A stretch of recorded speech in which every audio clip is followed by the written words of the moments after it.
I have yet to mention Vega on my channel, but there's a pretty good reason for that. It mainly comes down to I'm not excited about it. And quite frankly, if you're excited about it, you're probably fooling yourself. Let's be honest. It's not just that AMD has been weak in the past with GPUs, because they haven't been. The RX 580 is highly competitive against the 1060. In fact, I typically recommend the RX 580 over the 1060. I typically recommend the 570 over the 1063 gigabyte. That's not confusing at all. But AMD has been doing very well in the mid-range and low-end for GPUs. So why am I not excited for Vega? I'm having a hard time imagining it doing anything but flopping. There's a number of reasons for this. The biggest of which is the choice of memory. That memory, regardless of the performance of the GPU, that GPU, Vega could perform like a 1080 Ti and be priced like a 1070 and it would still fail. The reason behind this, HBM2 yields have been pitiful. That's why NVIDIA hasn't moved to HBM. They were talking about doing it for Pascal, but they didn't because the stock isn't there. They can't make enough GPUs with that kind of memory.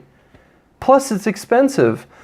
That means it's highly unlikely that we're going to see a 1080 Ti perform Vega priced as a 1070. In fact, it's very likely that wherever the price point of Vega happens to be is at best going to be very similar to the pricing of NVIDIA. I mean, look at the Frontier Edition. There's no reason to think that consumer GPUs are going to perform significantly better than the Frontier Edition.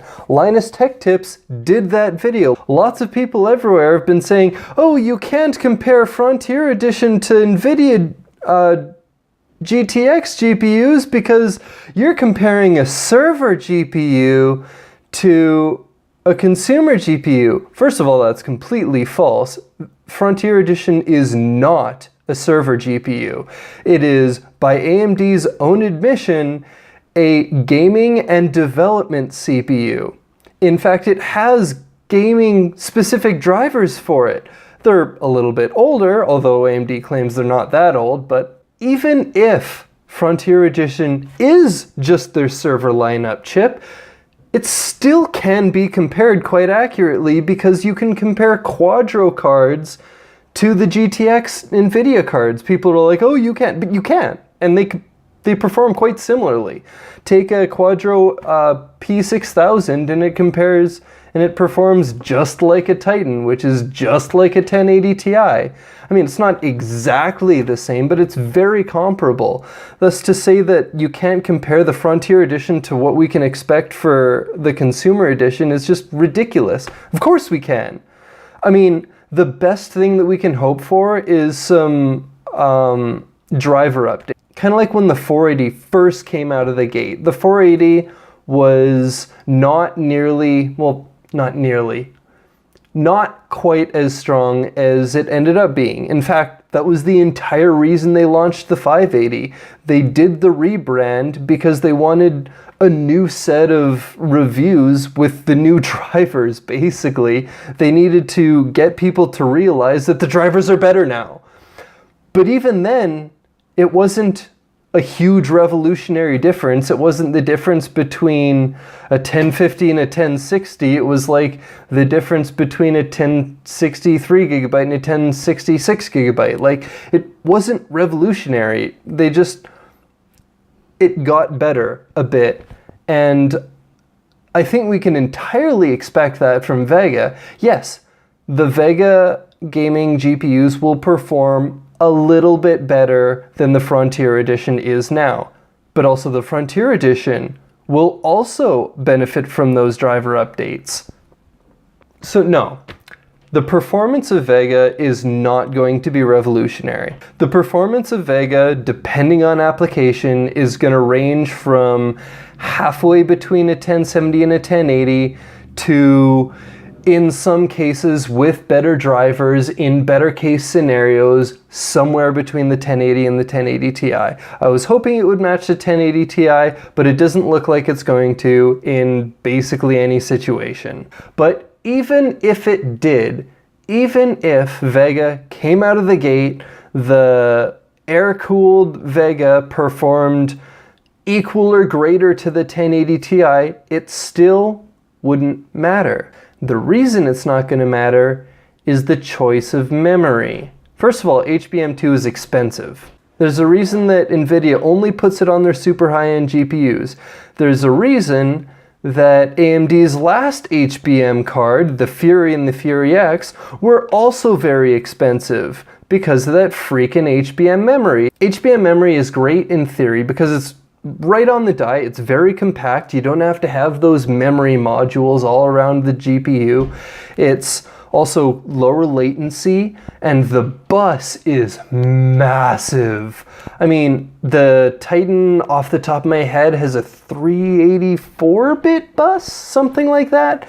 Well, Vega has a 4 kilobit bus. That's huge! But that doesn't necessarily mean higher bandwidth. In fact, it's not even really higher bandwidth than GDDR5X. It's pretty comparable, and off the top of my head, I honestly couldn't be bothered to look up numbers for this, but it might be slightly ahead in total bandwidth, but well, the bus is much wider. Okay, I'm gonna go on a tangent here. Okay, right now I'm looking at the specs for the 1080 Ti. And it has a memory speed, supposedly, of 11 gigabit per second, which is stupid. It's wrong. It's not 11 gigabit per second, it's 11 gigahertz. NVIDIA has been getting this wrong for years and it's been getting on my nerves. You can tell because the memory interface width is 352-bit and the memory bandwidth is 484 gigabytes per second. Let's do some math together, shall we? All right, so memory speed, 11 gigabit per second. What does that translate to? 1 gigabit is equal to, or 1 gigabyte is equal to 8 gigabits. So that means if you want to figure out the gigabytes per second from gigabits per second, you just divide it by 8. So 11 divided by 8 is 1.375. 1.375 gigabytes per second is not equal to 484 gigabytes per second. That's ridiculous. However, if you take that 11 gigabytes per second and realize NVIDIA is an idiot, well, not NVIDIA as a whole, their marketing and whatever, and you realize that actually means 11 gigahertz, kind of like a CPU speed or memory speed. So do some calculations at 11 gigabytes per second. So that 11 gigahertz times the interface width. So 352 bits times 11 gigahertz gets you 3872 gigabits per second. Divide that by 8.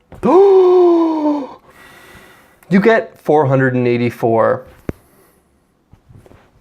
Welcome to math, NVIDIA. So I just looked up Vega Frontier Edition, and they do the same thing that NVIDIA does. I'm wondering if there's something that I'm missing, because there's no way that they're both screwing that up. If somebody knows the answer to this riddle, please let me know in the comments below. I'd be interested to hear. But either way, you can do the same thing. You can see that Vega has 1.89 gigabit per second memory data rate. Memory data rate? How is that different from memory bandwidth when the memory interface, or the bus, is 248-bit? Apparently it's not 4 kilobits, it's only 2 kilobits, which is different from what I've heard before. That's interesting to know. But we can do the same math. All right, here we go. 1.89 gigahertz times 2048 bits equals 3870.72 divided by 8, 483.84. It's listed as 483, but it's actually closer to 484. Yeah, it's almost identical in bandwidth to the 1080 Ti. I'm not going to say that there aren't advantages to HBM2 because there are, even if the memory bandwidth is the same. The main two advantages being lower latency. The memory is actually closer to the dies and it's like built in next to the GPU die. And it takes up less space. You don't have to have all those memory modules scattered around the GPU. You can have smaller GPUs. That's why the Fury Nano existed, is because it had HBM memory. It was very compact, not all of those things around it. But it's expensive and it's unavailable. So there's no way that they can realistically compete. They just can't get enough of this stuff to make it available enough to pose any real threat to NVIDIA. Even if it was good, which it doesn't seem to be particularly good, especially with how hot it is. Even if they had lots of stock, even if the price was great, even if the performance was fantastic, it still wouldn't matter. Two reasons there. Cryptocurrency miners. AMD is great for cryptocurrency. I mean, 580 is all but irrelevant right now because you can't get any. If you want a GPU, you're getting a 1050 or a 1080. Nothing in between. And that cryptocurrency craze isn't going to last forever. I mean, it might. I'm not a seer, but I really doubt it's going to last more than maybe a few more months at best. But by the time Vega is out and the cryptocurrency craze has died down enough that whatever stock remains of Vega is actually going to start selling now, well, NVIDIA is going to be so close to releasing Volta. And we know that Vega has no hope against Volta. So my prediction is, regardless of what happens with Vega, regardless of how it turns out to be for gaming, regardless of what price it ends up being, regardless of how available it is, well, actually we know it's not going to be available, that's one of the main points here, it's not going to matter. The sad thing is, it doesn't matter. Not only is Vega not going to matter to the industry, the performance and success of Vega is not going to be important to AMD. First of all, they're going to sell, no matter what. Cryptocurrency miners are going to buy them up because AMD is great for that.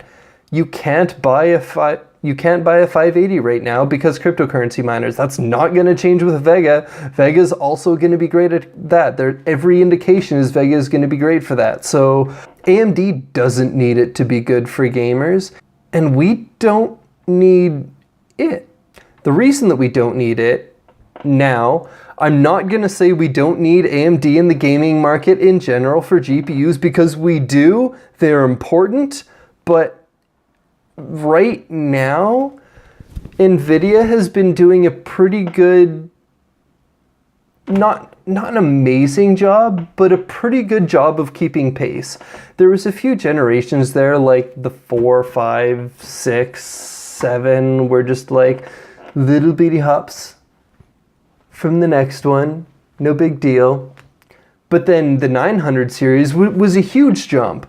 And then the 1000, yeah, let's go with that. The 1000 series was, again, a pretty big jump from that. And all indications, looking at what we've heard from the GV100 chip, which we can extrapolate the GV102 and probably the GV104. I'll probably do a video on that, what I expect to see there, is it's going to be another big jump again, because it's got like 40% more cores, which is great. So we don't need we don't need Vega to be successful, and AMD doesn't need Vega to be successful. This isn't the same situation that Ryzen was, where we needed Ryzen to be successful and AMD needed Ryzen to be successful, and lo and behold, Ryzen is awesome. People are loving Ryzen. I mean, it's not universally destroying Intel like a lot of people were hoping it would be, but a lot of people are loving it. I'm currently running on a 1600X and I'm about to upgrade to a 1700X because a friend of mine's buying my 1600X, and that's going to be great. Ryzen has been great. Ryzen has been a great success for AMD, and AMD needed that success. AMD doesn't need the success of Vega right now because they have cryptocurrency miners. They're all going to sell out. There's nothing that AMD can do to stop them.